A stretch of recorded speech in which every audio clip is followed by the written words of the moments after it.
Hey, deserving listeners, 90 Day Fiancé, let's watch.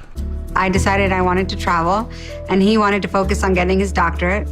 So we broke up, but Leandro and I are still best friends. I haven't laughed this much in like such a long time. Yeah, I'm excited to see you, to meet Abby. All right, so we're learning that for Ariela, she is friends with her ex-husband, and she was in a relationship with him for 10 years. And it sounded like they broke up amicably, so it makes sense that they would be friends. A lot of people are friends with their exes.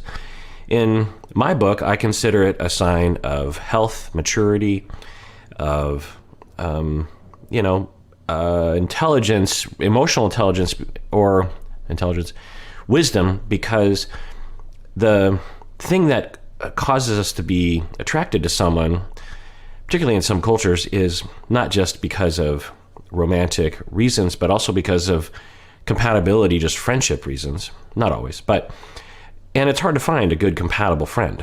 So sometimes your ex can be a good friend, or at least one of your friends, depending on how you coordinate your life. And so we're learning that they're friends. And we're also hearing her say things like, I haven't laughed like this in a long time. Oh my God, I can't wait to see you. So I'm just going to assume that she just really misses her friend. And she's been in a country where, I didn't show these clips, but she feels very alone. Biniyam stays out a lot and obviously has his family and his friends and his work. And she doesn't have any of those things. And her best friend in Ethiopia is this woman. I don't know if that's a friend of the family or something. This other woman like helps out around the house, and Ariela will say that that's her best friend. But they haven't known each other for very long. And it makes total sense. And this is something of a theme that we would imagine would be present on this show is, for the person leaving, they're giving up not only their culture and their language and their family, but also their friends. And it, shouldn't be underestimated the impact that would have on someone. For me, for example, I've always lived in the Seattle area, and I'm still active friends with people I went to preschool with, because we've always lived in the area and we've just always been friends. And so having never lived anywhere else, any friend that I've made along the way, I can still consider them a friend and still hang out with them, if that makes any sense. And so I've accrued, over 50 years, a lot of different friends, and it's hard. It's hard to find good friends. Anyway, and I feel like as we've been pulling out of the pandemic, and I'm getting my booster shot soon as a therapist, I have access to that I'm rekindling friendships that I sort of have been neglecting for the past year and a half. But anyway, so that's what I'm assuming, is that it's an old friend. She doesn't have a lot of friends. It seems like maybe Biniyam isn't enough social best friendness for her, which is fine. And he's coming to Ethiopia to just visit for a bit. That's what it sounds like. Now, there's another possibility that she has been having troubles with Biniyam, and she is going to her ex either in a outward way or in an inner way as a way of escaping from her troubles with Biniyam. This is something that people will do, is when you are experiencing, not always, but you could probably, if you kept track of all the times you thought about an ex, you're in a relationship right now.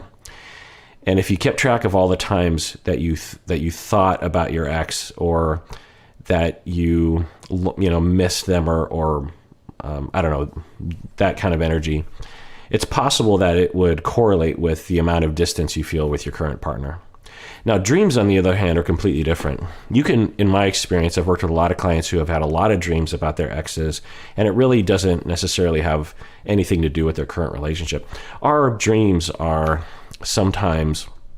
oftentimes, not necessarily a direct association with what's really happening in life. Meaning that if you dream about someone from your past, it doesn't necessarily mean you want to be with them. because that person in your past symbolizes something to you that for whatever reason your brain is bringing up for you in a dream. Anyway, so I don't know what we're seeing. I'm just going to assume that there isn't cheating energy between them and it's just friendship energy, which is totally fine. That's good. I think it will be fine.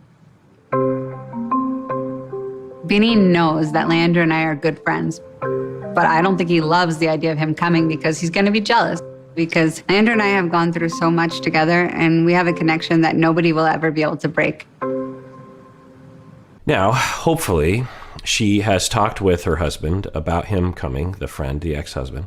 She's talked with Biniyam about Leandro coming, and Biniyam is okay with it. Given their dynamic between Ariela and Biniyam, there's a possibility that she bulldozed him a little bit. I don't know. So I guess we'll find out. For my culture, it's like weird, like your ex-husband when he's coming. አሪ ሊያንድሮ እንደሚመጣ ነገረችኝ። ነገር ግን በፍጹም ደስተኛ አይደለሁም። ምክንያቱም ይሄ በጣም ያስፈራኛል የሁለቱ ግንኙነታቸው። All right, we're hearing from him, which would be totally expected. Not everyone would feel this way, but I think a majority of people would, regardless of culture. And it's good that he's able to identify this. Their relationship scares me. That's wonderful language. It's not what's wrong with Ariela for bringing him. I think he's up to no good. I think she's cheating on me. It's I have a fear. I'm owning my fear around that because that's all jealousy is. It's fear of losing someone, and he's identifying that. So that's good. Let's see how he proceeds. So just want to see you, doesn't it? He's coming because he wants to meet the baby. He wants to meet you. He wants to see Africa. And I think also, to be honest with you, like me and him, we talk like, especially when me and you were fighting a lot this past year, I'd call him and I was crying and stuff. And I know he was upset thinking like, maybe this guy is not good for you. Okay, so she's saying that he wants to come because he wants to see Africa, he wants to meet the baby, he wants to visit, he wants to meet you. And he also wants to come because whenever I was upset at you, I would call him crying, and he was wondering if you were good for me. So what does that mean? Like he's coming to evaluate? He's going to be the judge of their relationship? So talk about a triangulation. You'll hear me talk about that. That when we have conflict and we lack differentiation, we lack maturity, we lack trust in the ability to work it out, we will triangulate a third element, a person, a thing, and this is prime triangulation. She is bringing this other person in instead of directly trying to work it out with Biniyam himself. Now, maybe Biniyam is stubborn or unreasonable or terrible, and this is a last resort for her. I don't know. We haven't seen evidence of that, but of course we're not there all the time. The cameras aren't there all the time. So you know that I'm happy and everything. I know you talk to him a lot, and then when you talk to him for a long time, like, I'm so jealous about that, like, situation because he's so happy, just, I feel like you love him so much. I do love him, but not in the way that you think. What do you say?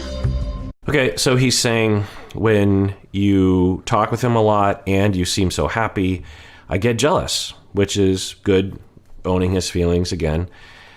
He's not yelling at her. He's just saying, it hurts. And I think that would be common for a lot of people. Again, not everyone. And we've seen much worse behavior, much more destructive behavior from people in his position before, so I will commend him for that. And then he's like, yeah, it seems like you love him. And she's like, I do love him, but not like the way you think I do, which is good to clarify that. I do love him as a friend, that it's as a really good friend, not as a romantic friend. Earlier last season, I seem to remember that she said that they got married primarily because of convenience or something. Like they weren't necessarily super romantically attached, and but they were it sounded to me like they were more friends than romantic partners, even for the 10 years that they were together. So maybe it's just a continuation of that relationship. I love him. He's like my best friend.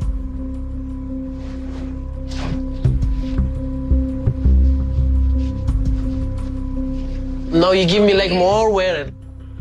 So for him, I think the word love is usually reserved for romantic relationships. And so he says, now I'm even more worried because you say you love him.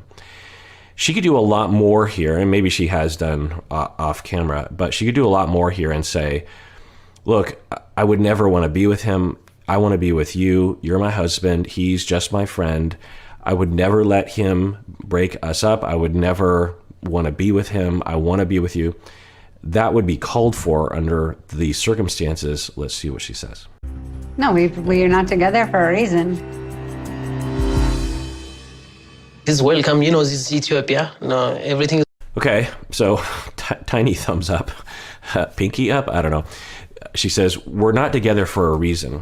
Okay, good, great. Expand on that. You know, a lot of things that I am frustrated with people on the show is that they will dip their toe in the water without jumping in.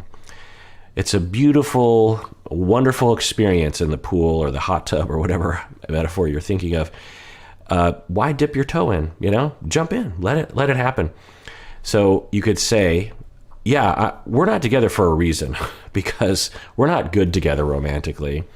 And even if he really wanted to be with me, I would not want to be with him. I want to be with you.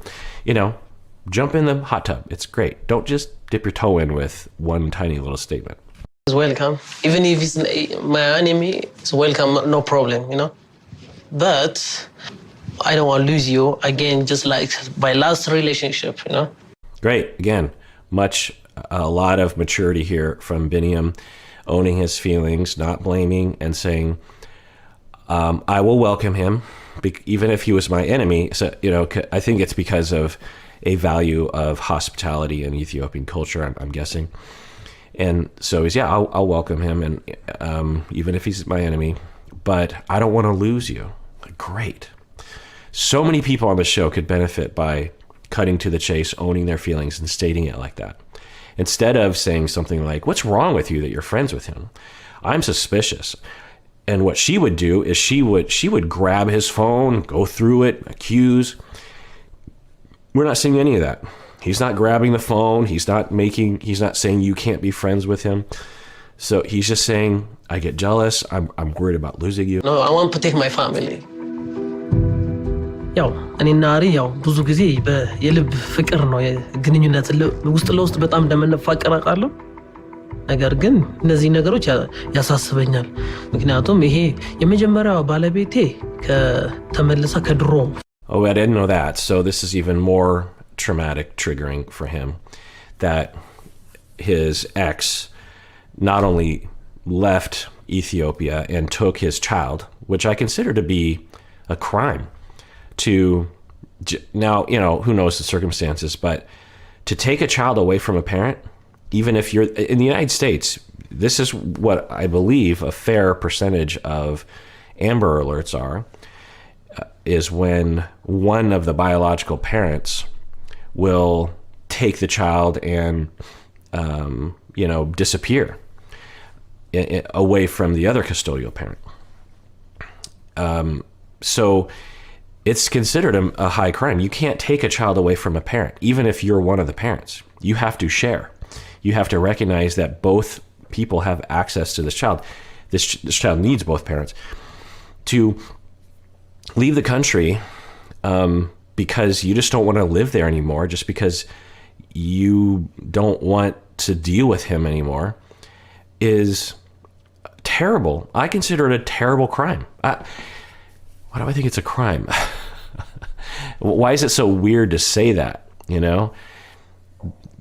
There's gender involved. Obviously, if he took the child away from the mom, and if they were in the States and he took the child back to Ethiopia, most people are, oh my God, he took the child away from the mom. Taking a child away from the father, culturally speaking, like, well, you know, what are you going to do? And that's just not right to me. That doesn't make any sense to me morally. So anyway, and maybe y'all agree with me. Maybe I'm preaching to the choir. I don't know. But so the first wife did that, which is, I think, I don't know the circumstances. You know, who knows? Maybe he was a terrible jerk face. It's hard to imagine, but who knows? So she leaves. Not only that, but she went back to her ex. So all that is wrapped up in his trauma. And so now here comes Ariela's. I've heard Ariela, I've heard Ariela, I've heard Ari, I've heard Ari. I don't know what to say. He says Ariela, but the parents, anyway. Sometimes I wish at the very beginning of this season, whenever they introduce someone, they be, like, remember with Summit, it was kind of that, I heard some people call him Samit. And then when we had Nicole and Azan, they called him Azan. And I remember thinking, I don't think Azan is how it's, it looks like Azan to me. And I kept referring to him as Azan. And then someone commented below, said, yeah, it is Azan. In fact, his real name is Hassan or something like that. And they just Americanize it to Azan. And then these Floridianize it to Azan. Anyway.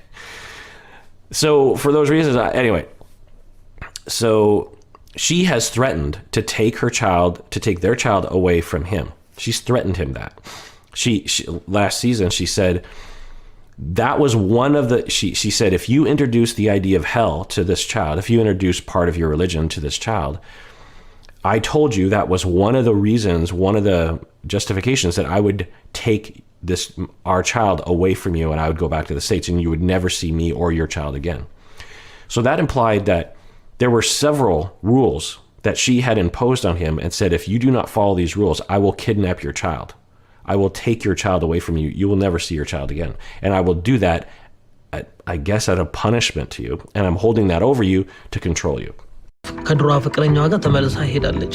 ከዚህ በፊት ትዳሬን አጥቻለሁ። ይህንን ባለፈው ያጣሁትን ህይወት አሁን መርገም አልፈልግም። I want you guys to be friends. I like to meet him. I will ask him some question like why he's coming, like something. Which makes me wonder if he feels like he has to accept the ex-husband into his house and be nice to him, because if he doesn't and he screws up and if he's out of line or doesn't please her, then she will follow through with her threats, which she has made before on this show. Who knows what's going on behind the scenes, to take his child away from him, and he will never see yet another child ever again in his life.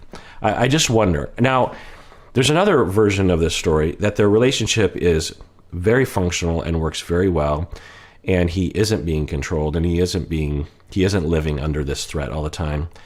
And I'm only, on the show seeing this tiny little snippet of their relationship. I don't know. They seem to have a lot of strengths. They seem to exhibit a fair amount, but there are some actually fairly concerning moments. I didn't show this earlier, but there was an interview between the two of them. And what it looked to me was like the producer had asked them, how has the past year been? Because they're checking in with them. And she said, well, do I use a word like terrible? Do I use a word like amazing? And then Biniyam agreed and said, yeah, terrible and amazing. And she turned to him and said, what do you mean by terrible? Even though she introduced the word terrible, she was like, basically, it sounded like she was saying this past year's been terrible. It's been amazing. And when Biniyam agreed, she said, what do you mean terrible? And he was like, oh, and you could kind of sense this fear in him, like, I made a mistake. And she had a very stern voice. And he said something like, well, I mean, we've had some fights, but it's also been really amazing this past year. It's been ups and downs. And she was very upset and said something along the lines of, well, that's how all relationships are.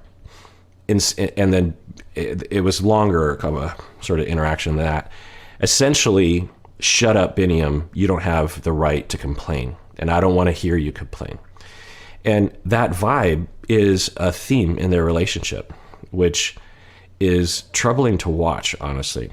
The other possibility, even if there are moments like that, is that Biniyam doesn't feel threatened, doesn't feel controlled, and just rolls with it and is okay.